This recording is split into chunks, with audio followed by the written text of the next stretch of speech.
ആരോടൊക്കെയോ കർത്താവ് പറയുന്നു, നിന്റെ പ്രശ്നം നിന്റെ ജീവിതത്തിൽ ആരംഭിക്കുന്നതിന് മുമ്പ് തന്നെ നിന്റെ പ്രശ്നത്തിന്റെ പരിഹാരം മറുഭാഗത്ത് ദൈവം സെറ്റ് ചെയ്ത് വെച്ചിട്ടുണ്ട്.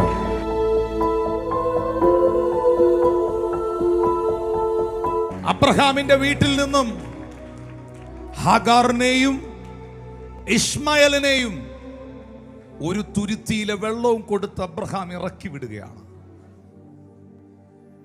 ആ ഒരു തുരുത്തിയിലെ വെള്ളം തീർന്നാൽ ഇസ്മായേലിനും ഹഗാറിനും വെള്ളമില്ല. ഹഗാറും ഇസ്മായേലും മരുഭൂമിയിൽ വലഞ്ഞുഴലുകയാണ്.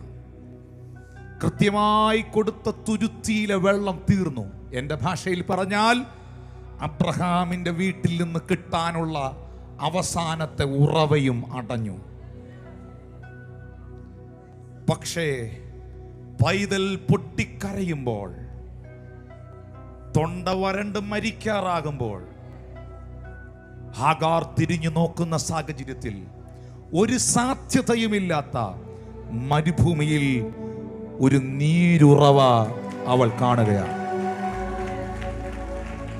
ഞാൻ ഇങ്ങനെ പറയാം, ആ നീരുറവ പെട്ടെന്നുണ്ടായതല്ല, ആ നീരുറവ അന്നേരം ഉണ്ടായതല്ല.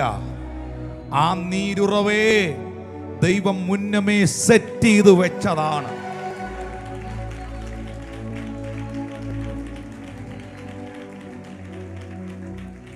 ഈ പദവും കൂടെ വിശ്വാസത്താൽ എടുത്തോ.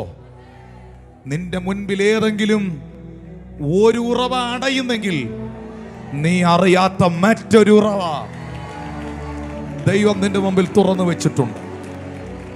അനുഭവമുള്ള എത്ര പേരുണ്ട്?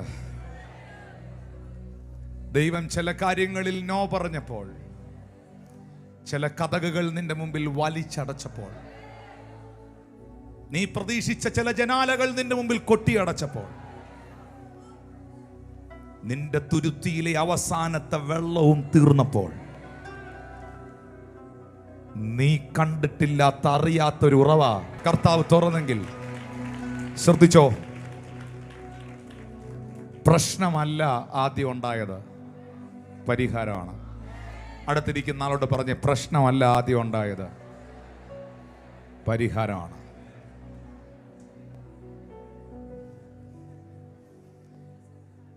ഈ ഭൂമിയിലല്ലേ പ്രശ്നങ്ങളെല്ലാം? പക്ഷേ ഈ ഭൂമി ഉണ്ടാകുന്നതിന് മുമ്പേ ദൈവം ഇല്ലായിരുന്നോ? Thank you Jesus. വാടകയ്ക്കെടുത്ത ഒരു കോടാലി എലീശയുടെ കാലഘട്ടത്തിൽ ഒരു മനുഷ്യന്റെ കയ്യിൽ നിന്ന് വഴുതി വെള്ളത്തിലേക്ക് പോയി. ഇരുമ്പ് കോടാലി വെള്ളത്തിലേക്ക് താണുപോയി. അവൻ ഓടിച്ചെന്ന് എലീശയോട് പറഞ്ഞു, പ്രവാചകനെ, ഞാൻ റെന്റിനെടുത്തതാ, ഞാൻ വാടക എടുത്തതാ, അത് വെള്ളത്തിൽ താണുപോയി, ഒരു വഴിയില്ല എൻ്റെ മുമ്പിൽ. എലീശ പറയുന്നുണ്ട്, അവിടെ ഒരു വൃക്ഷം നിപ്പുണ്ട്, ആ വൃക്ഷത്തിൻ്റെ കൊമ്പ് വെട്ടി നീ വെള്ളത്തിലിടുമ്പോൾ കോടാലി പൊങ്ങി വരും. നഷ്ടപ്പെട്ടത് ചിലതൊക്കെ നിന്റെ ജീവിതത്തിലേക്ക് തിരികെ വരാൻ നീ അറിയാത്തത് ചിലതൊക്കെ ദൈവം വളർത്തി വെച്ചിട്ടുണ്ട്. ഇസ്രായേൽ ജനം കുടിച്ച വെള്ളം മാറയായിരുന്നു മോനെ, മാറ കയ്പായിരുന്നു. ആ കയ്പേറിയ വെള്ളം കുടിച്ച് തീർന്നു പോകേണ്ട തൻ്റെ ജനതയെ രക്ഷിക്കാൻ ദൈവം മോശയോട് പറയുന്നു, നീ ആ വൃക്ഷത്തിന്റെ കൊമ്പ് വെട്ടി വെള്ളത്തിലിടുക. അവിടെയും എത്രയോ വൃക്ഷമെന്നല്ല എഴുതിയിരിക്കുന്നത്. ഇസ്രായേൽ ജനം മിസ്രൈമിൽ നിന്ന് പുറപ്പെടുന്നതിനൊക്കെ മുൻപ് തന്നെ മരുഭൂമിയിലാന്ന് ഓർക്കണം, കേരളത്തിലല്ല.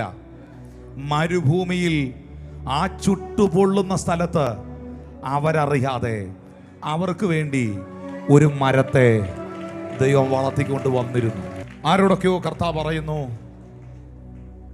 നിന്റെ പ്രശ്നം നിന്റെ ജീവിതത്തിൽ ആരംഭിക്കുന്നതിന് മുമ്പ് തന്നെ നിന്റെ പ്രശ്നത്തിന്റെ പരിഹാരം മറുഭാഗത്ത് ദൈവം സെറ്റ് ചെയ്ത് വെച്ചിട്ടുണ്ട്.